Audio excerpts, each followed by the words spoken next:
Kasparas Jakucionis is the best pick-and-roll playmaker in this draft.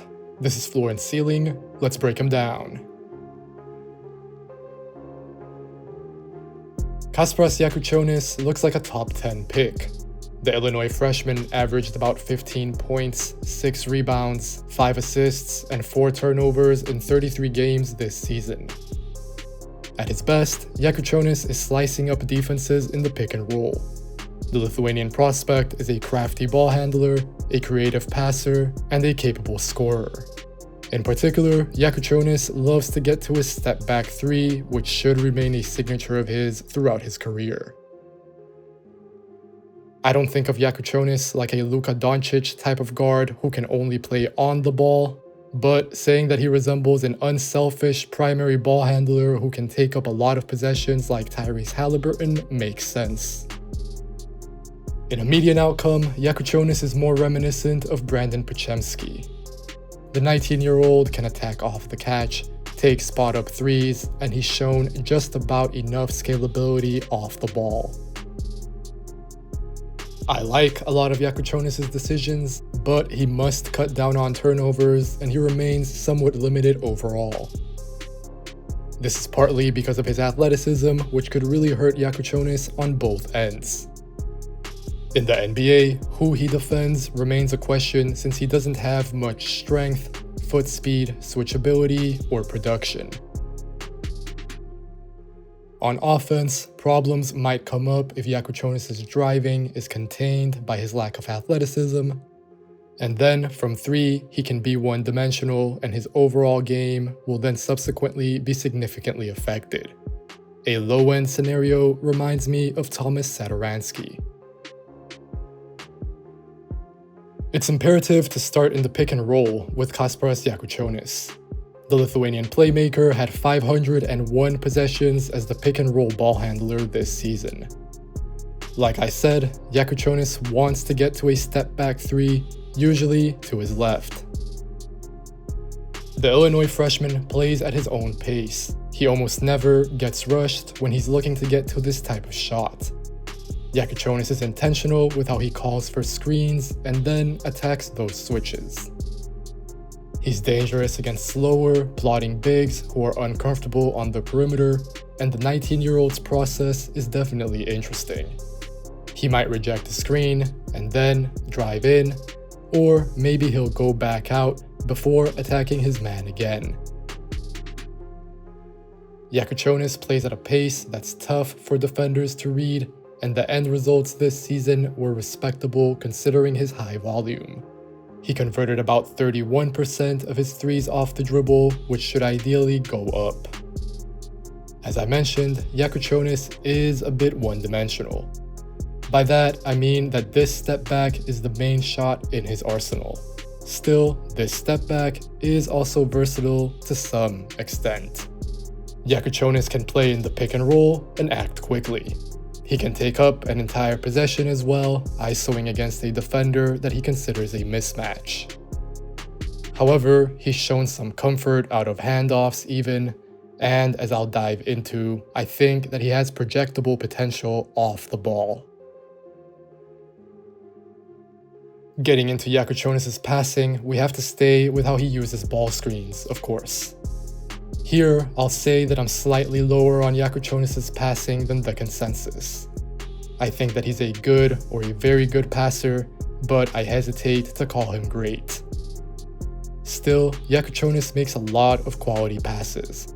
That's how he averaged nearly 5 assists per game at Illinois. The Lithuanian prospect is reliant on screens to create space, or I suppose create an advantage might be more fair to say. But then, Jakucionis can touch the paint and make the correct decision. When he does this, he's good at making passes behind the defense, be that to kick the ball out to the corners or to drop it off for his big. At his brightest, Jakucionis is a flashy and functional passer, but the latter area doesn't always show up given his propensity for turnovers. Regardless, and relatedly, Jakucionis can be an effective jump passer too. Broadly, he does well to force defenses into rotation, even if sometimes that means getting the hockey assist rather than the direct one. On the exterior, Jakucionis can execute the pick-and-roll reads that one expects from an NBA ball handler. For example, he'll wait for the roller to get tagged and then dish off the right pass. Jakucionis also understands when to get rid of the ball versus two defenders, even if that can be challenging at times due to his lack of twitch and burst. Finally, he's a capable and accurate pocket passer. All of this means that Jakucionis' playmaking can fit a stretch big, such as the chemistry that we saw at Illinois with Tomislav Ivičić, but he can play with more of an above-the-rim center like Morris Johnson, too. Jakucionis will also be reliable about finding the short roller as a passer. At the same time, it's impossible to acknowledge that the Lithuanian prospect has a real problem with turnovers when we're discussing his playmaking. This season, he posted about 4 turnovers for his 5 assists per game. There's no doubt in my mind that this needs to improve, and I've been saying this about Jakucionis since I covered him in preseason. Both the tape and the advanced numbers reflect an extreme penchant for losing the ball. Oftentimes, this comes in avoidable, frustrating ways. Jakucionis racks up a lot of unforced turnovers, which on one hand makes you think that they're fixable. I'm leaning towards being optimistic and agreeing with this, but at the same time, if these unforced turnovers have been a recurring problem at Barcelona, with Lithuania, and now at Illinois, then it's fair to assume that Jakucionis has a high chance of turning the ball over at a high volume once he's in the NBA. On top of all of this, Jakucionis broadly makes good reads, but his execution can improve. I think that his accuracy has room for improvement. Plus, the passing windows that he spots do not always exist, especially when we take his athleticism, or lack thereof, into account. Plenty of the time, Jakucionis' turnovers could be attributed to his difficulties beating his defender and creating space off the bounce. Jakucionis can certainly create a lot of good in the pick and roll, but if he's taking away nearly as much as he's producing, which seems to be the case as a passer, then it is worth asking the question of whether his usage or NBA role might actually be capped.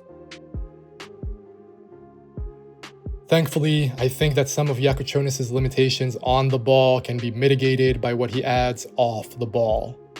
To be totally clear, these contributions come on offense, and as we'll get into, I'm pretty unsure about Jakucionis on defense. Anyway, he can act as more of a connector, or a combo guard if you will, which includes spotting up and taking catch-and-shoot threes.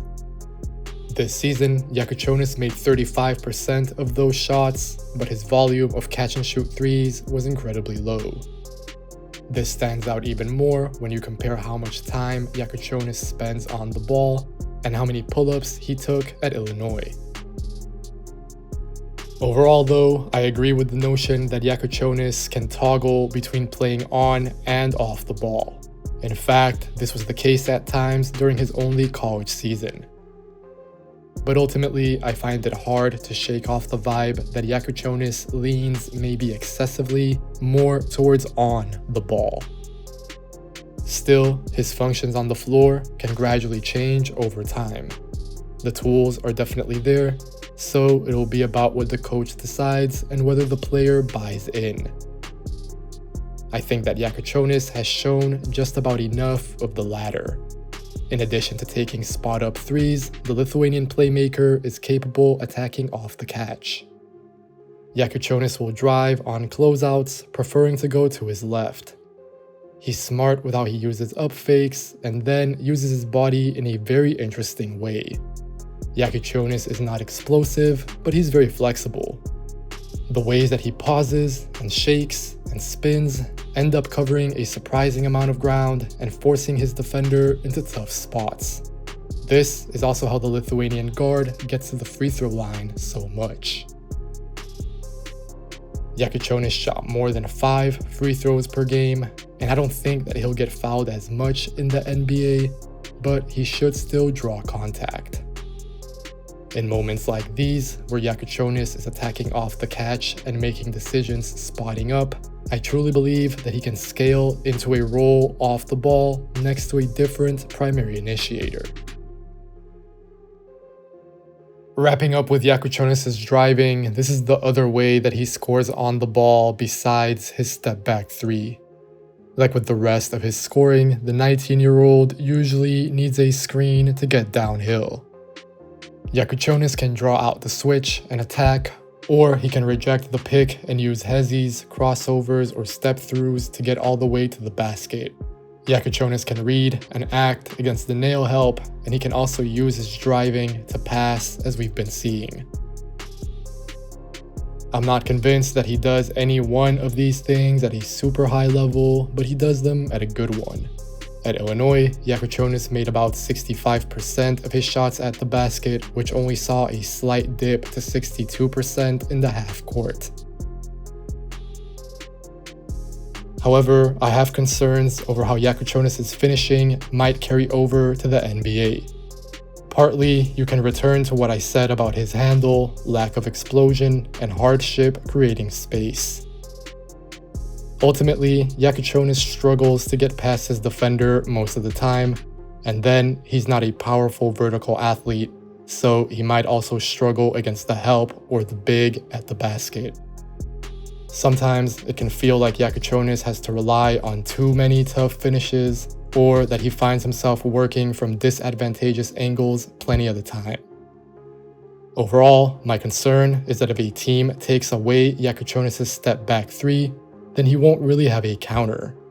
This applies to his work from the mid-range where the flashes are scarce. Jakucionis only made 2 runners all season, and he converted 12 off-the-dribble twos in 33 games.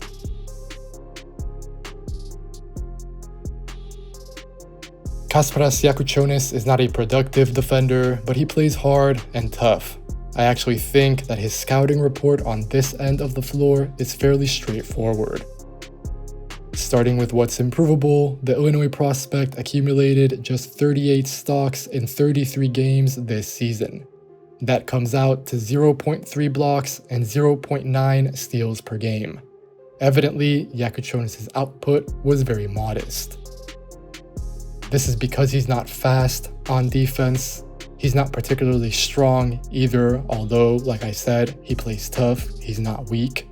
And he's not very active, especially off the ball. On the ball though, that's where I can appreciate Jakucionis' motor slightly more. He can be pesky and hard to shake off. Even if the Lithuanian guard isn't very effective, he will make multiple efforts and at the very least, work hard to try to make life hard. For instance, this might include repeated closeouts or fighting time and time again over screens. If he's engaged, Jakucionis could probably chase somebody off the ball, particularly if they're a smaller guard. But it's hard to compliment his effort too much given the end results. Looking towards the NBA, Jakucionis is about 6'6" in shoes with a wingspan right under 6'8". Those measurements are fine, but I haven't really seen anything that makes me buy into Jakucionis as versatile or switchable. If he ends up as the alpha dog on his team, I suppose that he'll largely be stashed away on defense.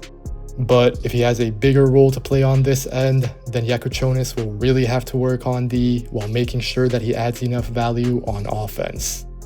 To be frank, I see the Lithuanian playmaker having a tough time defensively, but not in an insurmountable way.